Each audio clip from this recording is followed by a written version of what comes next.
You look like a little steamboat.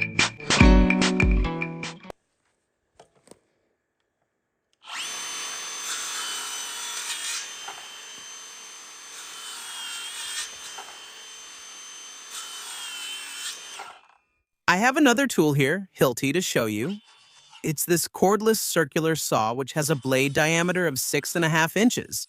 It's a little smaller than what I'm used to, and it's made me seriously question if it's really necessary to have a bigger one, like the 7.25 inch saws, which are the most common size and the ones I'm used to. With this saw, we can cut up to 60 millimeters deep, which is a little more than 2 inches. And we could cut, for example, three 18-millimeter plywood boards. If we stack them on top of each other, we can cut all three at the same time, let's say. The blade is quite thin, 1.5 millimeters thick at the tooth. And let me tell you, the saw goes through the wood almost imperceptibly, even through these Peline sticks, which, as you know, is a super hard wood. Another thing I wasn't used to is that this saw has the blade on the left side. If you notice, here's the handle and the blade is on this side. It has its advantages and disadvantages for someone right-handed like me.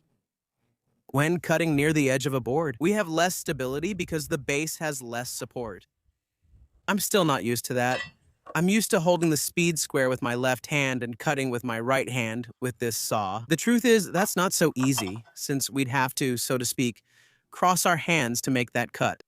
But on the other hand, with the blade on the left side, we can easily see the cut itself. From this angle, you can see the cut we're making much better. So if we're going to cut plywood or wood, not along the edge, this saw is preferable. Here we have a port to connect a sawdust vacuum, a super useful vacuum cleaner, especially if we're working indoors. This hook is especially useful when we're working on roofs at height without flat surfaces to set the saw down.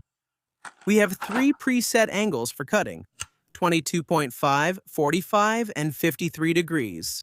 If we set the angle to 22.5, for example, when we move the base, it will stop at that angle. And it's the same with the others. We can also adjust the cutting depth. Nothing out of the ordinary here. The tool for changing the disc, the cutting disc, is stored in the same tool. That's always a plus when changing the disc. Remember to always remove the battery whenever you handle the tool. Actually, it's better to have the battery out. Then you press this button and loosen it with the included Allen keys. Something I liked and I think should be celebrated is that the numbers are engraved in the metal, unlike the painted ones, which usually wear off over time.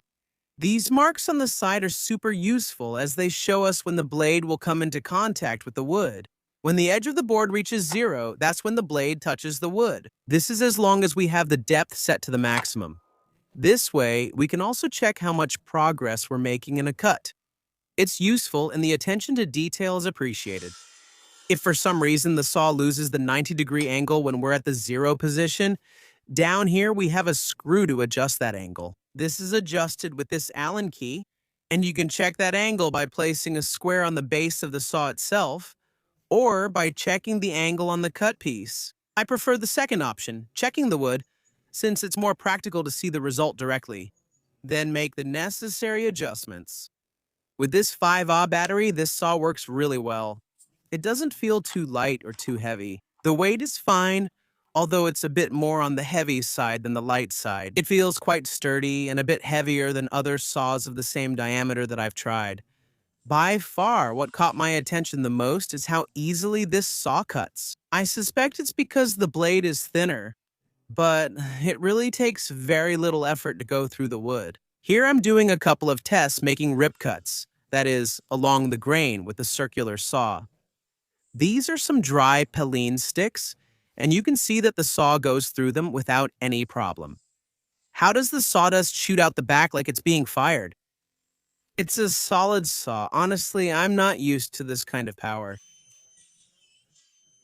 For this diameter, usually, circular saws with a 6.5-inch diameter don't have this kind of power. You can see how it's cutting right through the Peline. It's a good saw. Honestly, I wanted to make a few slower passes here so you can see how the sawdust comes out, because of the dust extraction, which is what should happen when the design is good.